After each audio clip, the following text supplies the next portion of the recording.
స్వామి విరచిత జీవన్ముక్తగీత. ఏవం బ్రహ్మ జగత్ సర్వం అఖిలం భాసతే రవి సంస్థితం సర్వభూతానాం జీవన్ముక్త సౌచ్యతే.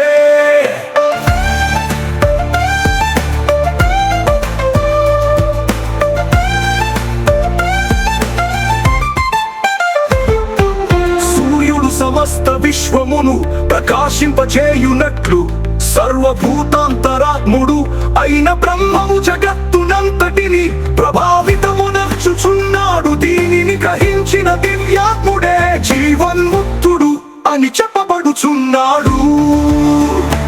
ఏకథా బహుధా చైవ దృశ్యతే జలచంద్రవత్ ఆత్మజ్ఞాని తథైవేకో జీవన్ముక్త సౌచ్యతే.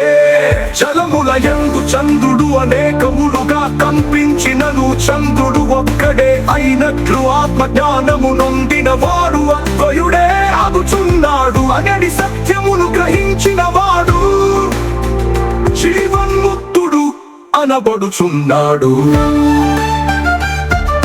సర్వభూతే స్థితం బ్రహ్మ భేదా భేదో న విద్యతే ఏకమేవాపి పశ్యంశ జీవన్ముక్త సౌచ్యతే. సర్వభూతములయందు బ్రహ్మము స్థిరమైయున్నాడు. భేదా భేదములు తెలియకయున్నాడు. ఉన్నదొక్కటి ఏనని ఎరిగిన వాడై సదా దానినే దర్శించు వాడెవ్వడు